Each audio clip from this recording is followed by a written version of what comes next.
The sulfur smell hit me first, thick, choking, like breathing through a wet rag soaked in rotten eggs. Then came the sound, a whistle, high and sharp, growing louder. I pressed my face into the black volcanic sand of Iwo Jima's beach, my flamethrower tanks digging into my back like iron fists.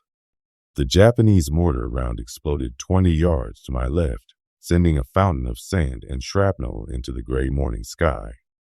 Through the chaos, I could hear Sergeant Martinez screaming orders I couldn't understand over the thunder of naval gunfire from our ships offshore.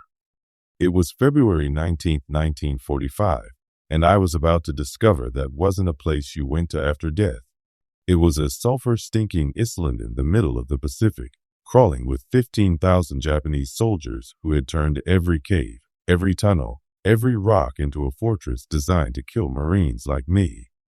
My name is Tommy Kowalski, and I'm from Detroit, Michigan. Back home, I worked the assembly line at the Ford plant, putting together engines for the war effort. But that felt too far from the action for a 20-year-old with fire in his belly and a score to settle with the Japanese after Pearl Harbor. So I enlisted in the Marines, qualified as a flamethrower operator, and found myself assigned to Company F, 2nd Battalion, 28th Regiment, 5th Marine Division. Now, crouched on the beach of Iwo Jima with 70 pounds of napalm strapped to my back, I wondered if I'd made a terrible mistake. The pre-invasion bombardment had been going on for 3 days straight. Our battleships and cruisers had pounded this 8-square-mile island with more firepower than had ever been concentrated on such a small piece of ground. The Navy brass promised us that nothing could survive what they'd thrown at Iwo Jima. As I watched Japanese machine gun tracers arc over my head from positions that should have been obliterated, I realized the Navy brass had been dead wrong. Kowalski, get your ass up here. Sergeant Martinez's voice cut through the din. I could see him 30 yards ahead, waving me forward toward a cluster of Marines pinned down by fire from a concrete pillbox. The structure looked like a giant gray toad squatting in the sand, with a machine gun muzzle protruding from its mouth like a deadly tongue. I took a deep breath, tasting sulfur and fear, and scrambled to my feet. The flamethrower's fuel tanks clanked against each other as I ran, keeping low, zigzagging between shell craters and the Bodisov Marines who hadn't been fast enough or lucky enough. The weight of the equipment made every step an effort, but I'd trained for this. We all had. For months at Camp Pendleton, they drilled us on the weapons and tactics we'd need to root the Japanese out of their fortifications. But no amount of training could prepare you for the reality of combat. A bullet whined past my ear, so close I felt the heat of it. I dove behind a low ridge of sand and coral, my heart hammering against my ribs. Next to me, a young Marine, couldn't have been more than 18, was methodically loading clips into his M1 Garand. His hands were shaking, but his face was set with grim determination. You the flame man? He asked without looking at me. Yeah. Tommy Kowalski. Jimmy Peterson, from Iowa. You gonna fry those bastards in that pillbox? I looked at the concrete structure, maybe 50 yards away. Machine gun fire was still pouring out of its aperture, keeping a whole squad of Marines pinned down. Behind it, I could see the slopes of Mount Suribachi rising like a black pyramid against the gray sky. Somewhere up there, Japanese observers were directing artillery fire down on the beach. Every Minutew stayed pinned down here, more Marines would die. That's the plan, I said, checking my equipment. The M2-2 flamethrower was a beast, 2 tanks of jellied gasoline, a pressure tank, and a gun that could shoot liquid fire 40 yards. In training, they'd told us it was the most effective weapon for bunker busting. In combat, it made you a priority target for every Japanese soldier with a rifle. Kowalski. Martinez was crawling toward us, his face black with soot and sand. We need that pillbox cleared now. Japanese are bringing up reinforcements through the tunnels. I'd heard about the tunnels. Intelligence estimated the Japanese had dug 11 miles of underground passages on Iwo Jima, connecting their defensive positions like a vast spider web. You could clear a cave or a bunker, think you'd secured an area, and then Japanese soldiers would pop up behind you like deadly Jack in the boxes. "I'll need covering fire," I told Martinez, "and someone to watch my six." "Those tunnels. Peterson's your partner. You ready, farm boy?" Jimmy Peterson nodded, working the bolt on his rifle. "Ready as I'll ever be." Martinez looked at his watch. "In 30 seconds, we're going to put everything we've got on that pillbox. When the fire lifts, you two go. Fast and dirty." The next 30 seconds felt like 30 hours. I could hear the whistle of incoming mortars, the crack of rifle fire, the deeper rumble of our own artillery falling on Japanese positions further inland. Somewhere out in the ocean, the big guns of the battleships were still firing, their shells passing overhead with a sound like freight trains. "Now!" Martinez screamed. The Marines opened up with everything they had. M1 rifles, bars, Thompson submachine guns, even a bazooka that sent a rocket streaking toward the pillbox. The concrete structure disappeared in a cloud of dust and smoke. I was up and running before I fully realized it, my feet sliding in the loose sand, the flamethrower bouncing on my back. Peterson was right beside me, his rifle at the ready. The 50 yards to the pillbox felt like 5 miles. With every step, I expected to feel the punch of a bullet, the explosion of a grenade, the earth opening up beneath my feet. But we made it. I slammed against the concrete wall of the pillbox, gasping for air. The machine gun inside had gone silent, but I could hear movement, voices speaking rapid Japanese, the metallic sounds of weapons being handled. "They're still alive in there," Peterson whispered.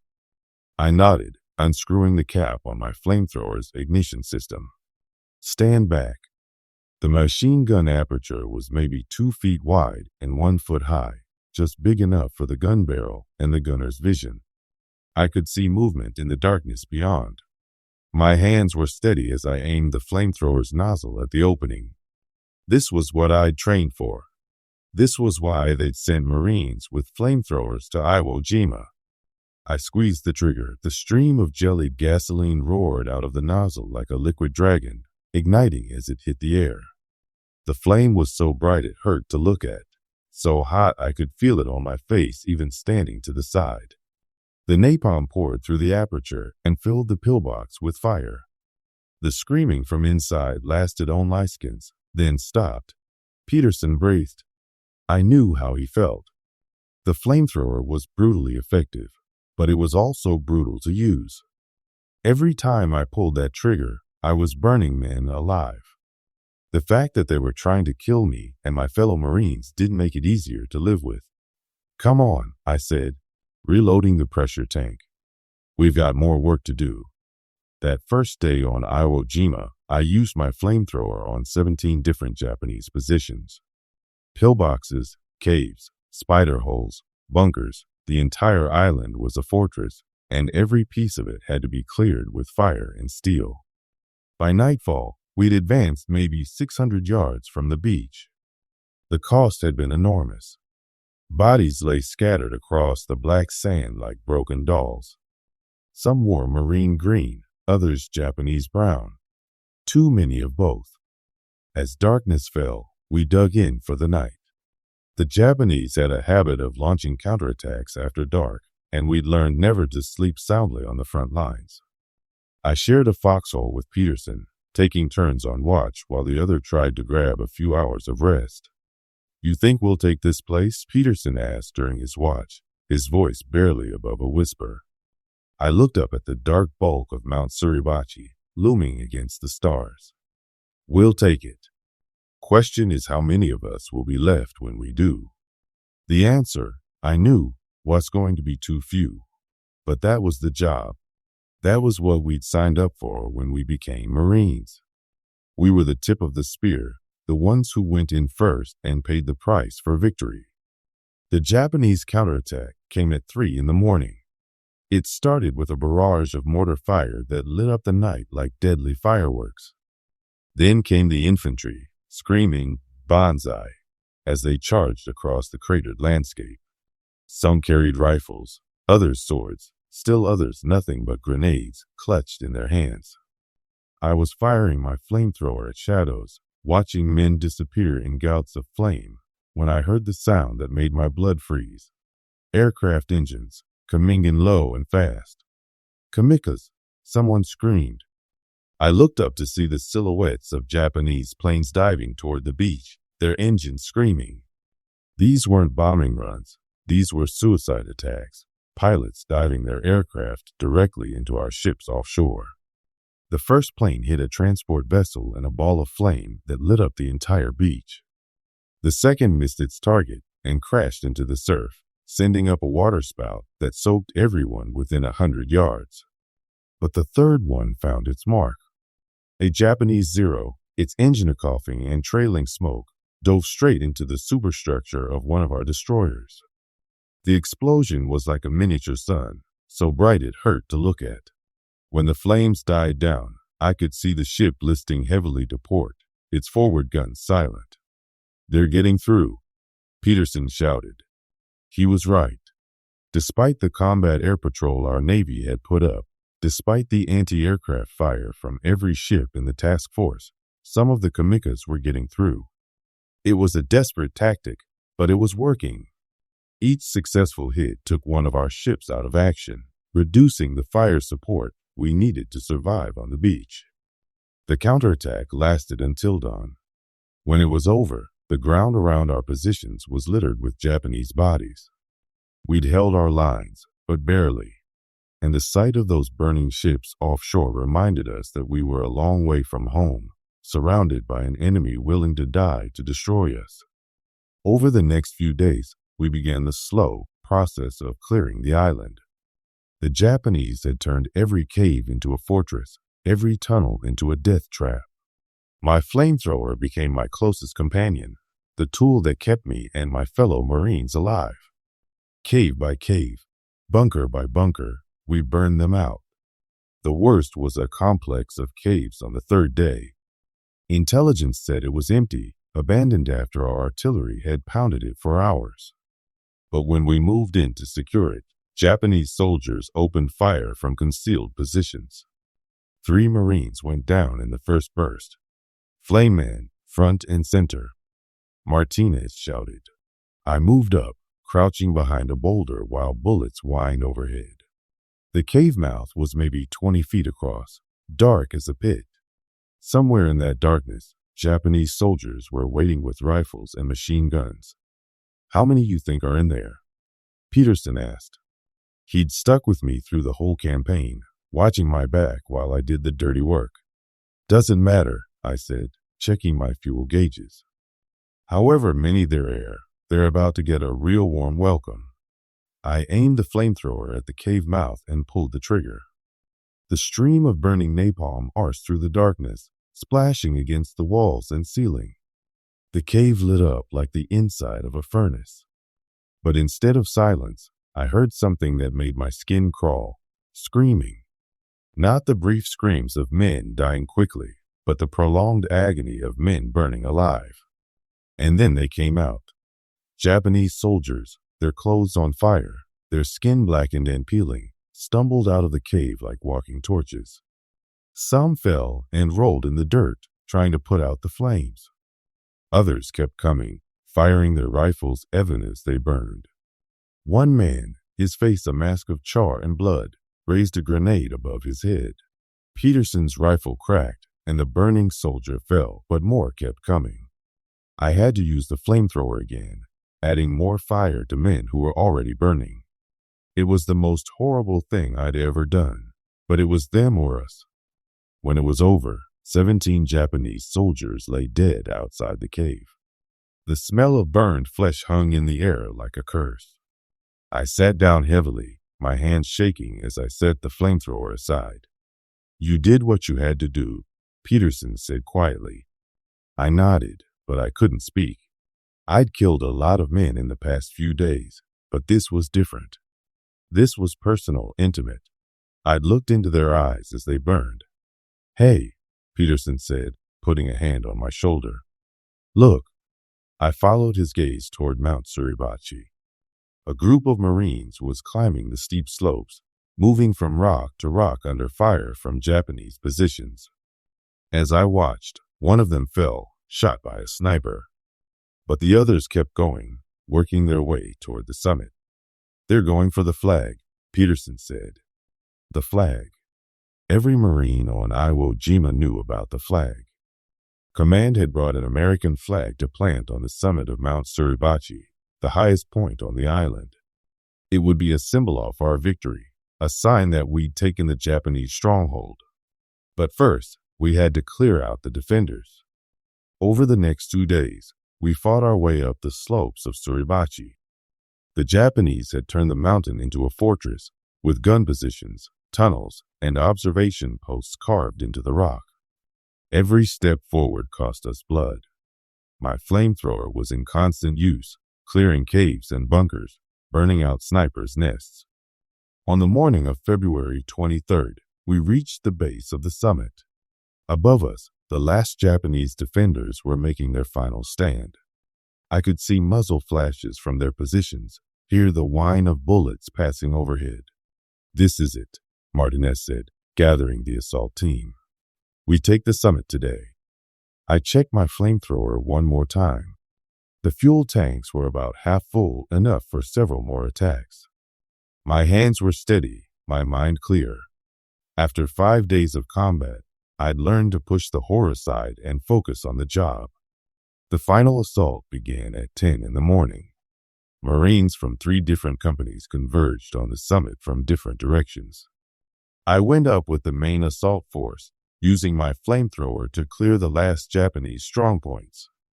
The final position was a concrete bunker built into the rock near the summit. Inside, I could hear Japanese voices, the sound of bolts working, the clink of ammunition. These were the last defenders of Mount Suribachi, and they weren't going to give up without a fight. I positioned myself outside the bunker's entrance, a narrow opening barely wide enough for a man to crawl through. Peterson was beside me, his rifle ready, watching for any Japanese who might try to escape. "Last dance," I said, aiming the flamethrower at the entrance. The stream of burning napalm poured into the bunker like liquid death. The screaming from inside was brief. These men had chosen death over surrender, and I'd given them what they wanted. When the flames died down, the bunker was silent. "That's it," Peterson said. "That's the last of them." I sat back on my heels, breathing hard. The summit of Mount Suribachi was ours. In the distance, I could see the rest of Iwo Jima spread out below us, the beaches where we'd landed, the airfield we'd captured, the northern part of the island where fighting was still going on. Kowalski. "Peterson, get over here." We turned to see a group of Marines gathering near the highest point of the summit. One of them was holding an American flag, a big one, maybe 8 feet long. Another was setting up a piece of pipe to serve as a flagpole. "Want to be part of history?" one of them called. We jogged over to where they were working. The Marines had found a heavy piece of pipe, probably from a Japanese installation, and were rigging it as a flagpole. The flag was already attached, waiting to be raised. "On 3, the Marine with the flag said. 1, 2, 3. 6 Marines grabbed the pole and heaved it upright. The flag snapped in the wind, its red, white, and blue colors brilliant against the gray sky. Below us, Marines all over the island started cheering, the sound echoing off the rocks. Out in the ocean, every ship in the task force began blowing their horns and sirens. I felt something I hadn't felt since landing on Iwo Jima 5 days earlier. Pride. We'd done it. We'd taken the Japanese stronghold. The flag flying over Mount Suribachi was proof that American Marines could go anywhere, fight anyone, and win. But even as I watched the flag waving in the wind, I knew the battle wasn't over. The northern part of the island was still in Japanese hands. The real test was still ahead. The next 3 weeks were a nightmare of tunnel fighting and close-quarters combat. The Japanese had built their main defensive line across the northern part of the island, a maze of caves, bunkers, and underground passages that they called the meat grinder. It was an apt name. Every day, we'd attack Japanese positions, clear them out with flamethrowers and explosives, only to have the enemy reappear behind us from hidden tunnels. My flamethrower was my lifeline. In the narrow confines of the caves and tunnels, it was the only weapon that could clear out defenders quickly enough to prevent them from calling in reinforcements. But the psychological toll was enormous. Every time I pulled that trigger, I was burning men alive. The smell of napalm and burned flesh followed me everywhere. On March 8th, we encountered the biggest Japanese position yet, a complex of caves and tunnels that intelligence said housed over 100 defenders. They'd been holding up our advance for 3 days, and command had decided it was time to end it. "We're going to seal them in," Martinez explained. "Flamethrowers first, then explosives. We'll collapse the whole complex." I looked at the cave mouth, a gaping hole in the rock face about 50 yards ahead. Japanese muzzle flashes were still visible in the darkness. These men had been fighting for weeks without resupply, without hope of rescue. But they were still fighting. "How many civilians down there?" Peterson asked. It was a question we'd all been thinking about. Intelligence reports suggested that some Japanese civilians had taken shelter in the caves, hiding from the fighting. But we had no way to distinguish them from the soldiers. "Orders are to treat everyone in the caves as hostile," Martinez said. "If they wanted to surrender, they would have done it by now." I nodded, but I didn't like it. The thought of burning civilians alive made me sick. But this was war, and war didn't leave room for moral niceties. The assault began at dawn. Marines from 2 companies surrounded the cave complex, while I and 2 other flamethrower operators moved in for the attack. The plan was simple: flood the caves with napalm, then use explosives to collapse the entrances. I positioned myself at the main entrance, a tunnel about 6 feet high and 4 feet wide. Peterson was beside me, his rifle ready. Behind us, a demolition team was setting up charges. "Here we go," I said, aiming the flamethrower into the tunnel. The stream of burning napalm rushed into the darkness like a river of fire. I could hear screaming from deep inside the cave system, the sound echoing off the rock walls. The flames lit up the tunnel, revealing Japanese soldiers retreating deeper into the complex. I kept firing until my fuel tanks were empty. Then the demolition team moved in with their charges. The explosions brought down tons of rock, sealing the caves forever. Whatever was left alive inside would stay there. But as we were pulling back, I heard something that made my blood freeze: a child crying. Somewhere in the sealed caves, a child was crying. "Did you hear that?" I asked Peterson. He nodded, his face pale. "Yeah, I heard it." We stood there for a moment listening. The crying continued, muffled by the rock, but still audible. Then, gradually, it faded away. "Come on," Peterson said finally. "Nothing we can do about it now." He was right, but that didn't make it easier. We'd done our job, followed our orders, helped win the battle. But the cost was something I'd carry with me for the rest of my life. The fighting on Iwo Jima finally ended on March 26, 1945. After 36 days of combat, Iceland was ours. The cost had been enormous. Over 6,800 Americans killed, 19,000 wounded. But the Japanese had paid an even higher price. Of the 21,000 defenders on the island, fewer than 200 had surrendered. The rest had fought to the death. During the campaign, Japanese air attacks had continued. Over 300 kamikaze aircraft had tried to reach our ships, and though most were shot down by our combat air patrol, enough got through to damage or sink dozens of vessels. The Japanese had also lost hundreds of aircraft in conventional bombing raids and fighter sweeps. All told, The enemy lost over 800 aircraft in the battle for Iwo Jima. On the morning the fight ended, I stood on the beach where we'd landed 36 days earlier. The black sand was still littered with debris from the battle, wrecked landing craft, abandoned equipment, shell casings, and the white crosses marking graves. In the distance, Mount Suribachi rose against the sky, the American flag still flying from its summit. Peterson found me there, staring out at the ocean. "What are you thinking about?" he asked. "All of it," I said. "The guys we lost, the Japanese we killed, what it all means." He nodded. "You think it was worth it?" I thought about that question for a long time. The cost had been enormous. Thousands of American lives, tens of thousands of Japanese lives. But Iwo Jima had been a vital stepping stone in our advance toward Japan. The airfield we'd captured was already being used by B-29 bombers, and it would save hundreds of American airmen who would otherwise have had to ditch in the Pacific. "Yeah," I said finally. "It was worth it. Had to be." We stood there in silence for a while, watching the waves roll in. Somewhere out there, the war was still going on. American forces were preparing to invade Okinawa, and beyond that, the Japanese home islands. There would be more battles, more casualties, more young men with flamethrowers burning other young men out of caves. But for now, Iwo Jima was ours. The flag flew over Mount Suribachi, and that meant something. It meant that Americans could go anywhere, fight anyone, and win. It meant that freedom was worth fighting for, even when the price was almost too high to bear.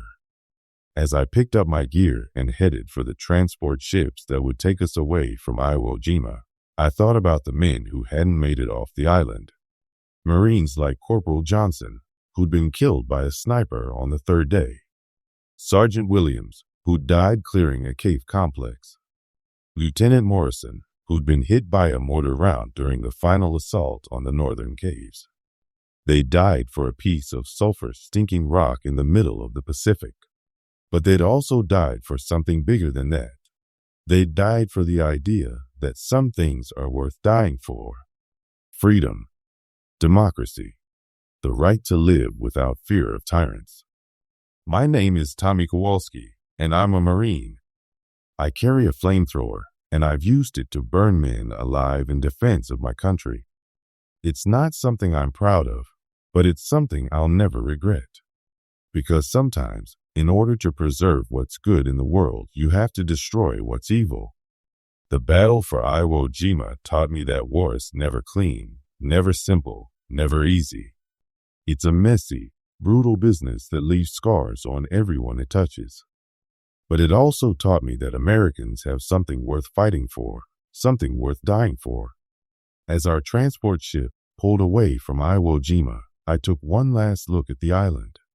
Mount Suribachi stood black against the sky, the American flag still flying from its summit. That flag would stay there long after we were gone, a reminder of what American Marines could accomplish when they set their minds to it. The Pacific stretched out before us, vast and blue and endless. Somewhere out there, the war was waiting for us. But for now, we were going home, those of us who'd made it. We were going home as victors, as Marines who'd done the impossible and lived to tell about it. The smell of sulfur was finally fading from my nostrils, replaced by the clean salt air of the Pacific. But I knew I'd never forget that smell, or the sound of my flamethrower roaring to life, or the faces of the men I'd killed. They were part of me now, part of the price of victory. I was 20 years old, and I'd seen enough killing to last a lifetime. But I was also a United States Marine, and I'd helped win one of the most important battles in American history. When people ask me what I did in the war, I'd tell them about Iwo Jima. I'd tell them about the flag on Mount Suribachi and the price we paid to put it there. And I'd tell them that sometimes that price is worth paying.